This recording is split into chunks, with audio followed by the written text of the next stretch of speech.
foi o grande assunto hoje na Câmara de Vereadores, a instalação hoje da CPI do DEMAI. Então, vereadora Natasha, a senhora é presidente dessa CPI e, inclusive, está ali, ó, depois eu quero falar sobre essa marca aí da CPI que deu o que falar, a tal da logo da CPI do desmonte do DEMAI. Daqui a pouquinho, pode até tirar, daqui a pouquinho a gente entra nessa polêmica aí, mas primeiro, vereadora, me fala aí, por favor, da expectativa com relação aos trabalhos, o seu trabalho como presidente aí dessa comissão, a investigação que já foi dito um pouco aqui também, mas enfim, qual é a sua expectativa com relação a esses trabalhos que estão começando agora? Bom, Léo, hoje a gente fez, na verdade, a instalação oficial dela, nós também tiramos ali os candidatos, tanto à vice-presidência quanto à relatoria, né? Eu indiquei o vereador Aldacir Oliboni, vice, e o vereador Roberto Robaina para serem o relator, e a base do governo para a relatoria foi o Rafael Fleck, e para a vice-presidência foi a vereadora Cláudia Araújo.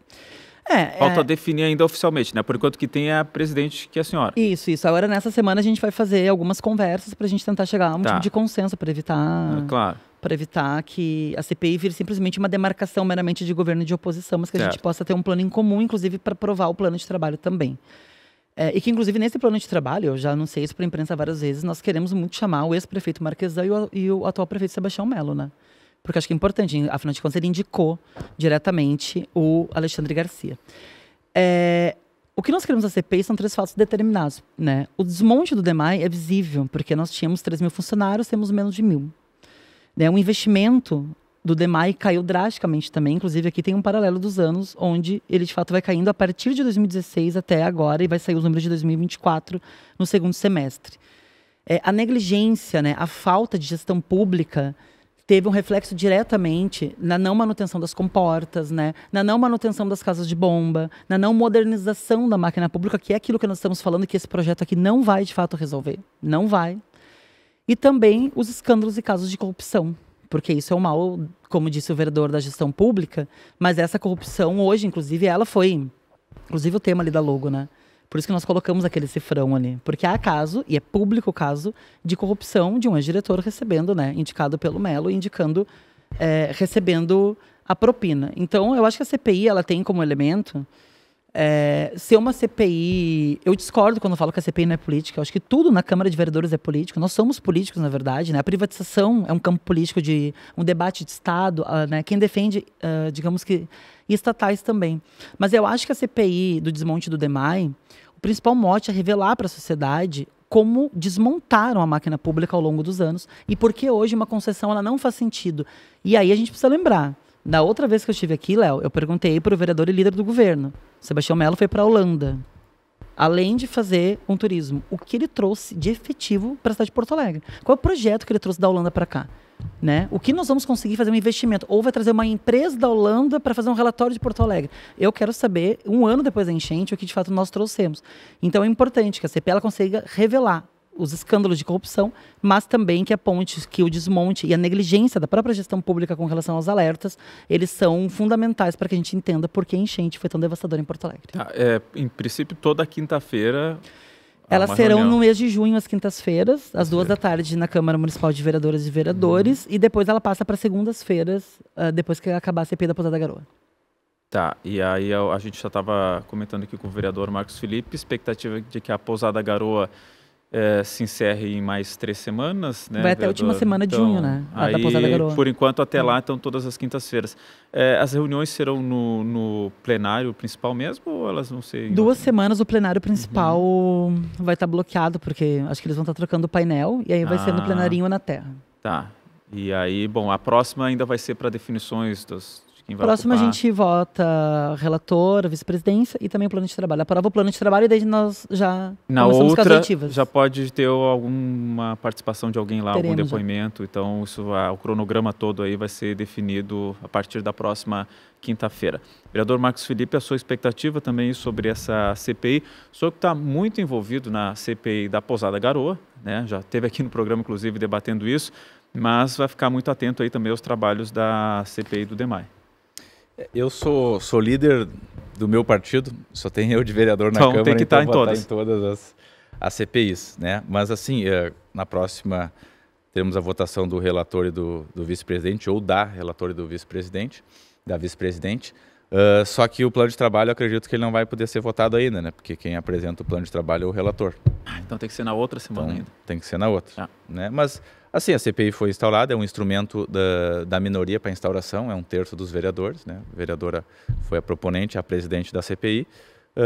Mas depois, o andamento da CPI segue o princípio da colegialidade, ou seja, não havendo consenso, prevalece a vontade da maioria, tem votação. Então, qualquer requerimento de alguém que for convocado tem que passar por votação para estar no plano de trabalho e as pessoas serem ouvidas. Então, é um momento de investigação, né?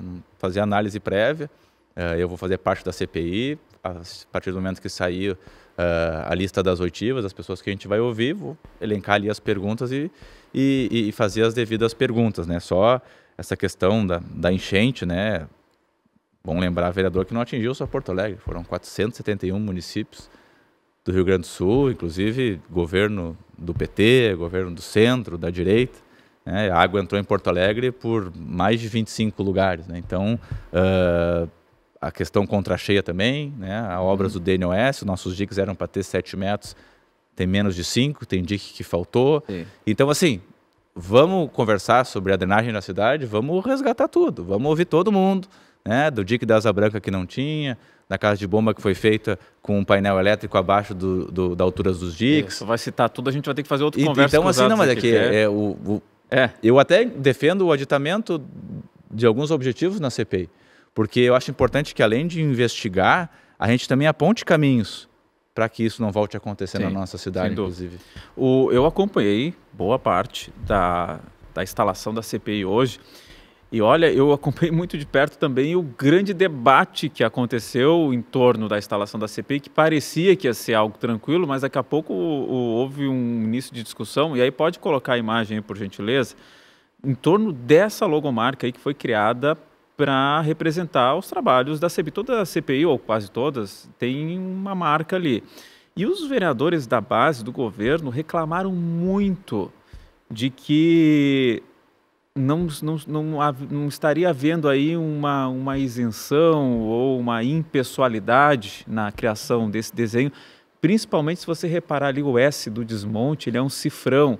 Então houve um incômodo muito grande por parte dos vereadores da base, reclamando diretamente para a senhora, né, a vereadora Natasha, que estava presidindo a sessão, de que teria que mudar ou tirar esse logo, porque a CPI já começaria parcial. Rapidamente, vereadora Natasha, como é que isso foi resolvido e, enfim, como é que a senhora viu essa polêmica toda?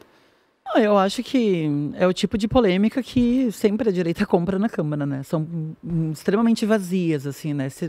O logo ali, CPI do desmonte do DEMAI, quando a gente coloca o cifrão, é exatamente porque o DEMAI tem um caso público de um diretor que recebeu a propina de mais de R$500 mil. Então, sim, teve dinheiro público desviado do DEMAI. É bom que as pessoas saibam disso. Quem não sabe, dá um Google lá, bota Alexandre Garcia DEMAI, vocês vão saber exatamente o que de fato aconteceu. Então, o cifrão não tem nada a ver, por exemplo, porque falaram já, mas isso aí é uma questão de lado político, né? Eu falei, olha, tem as cores azuis ali, não tem nenhuma estrela, não tem logo do meu partido, não tem nada do meu nome escrito ali, entendeu?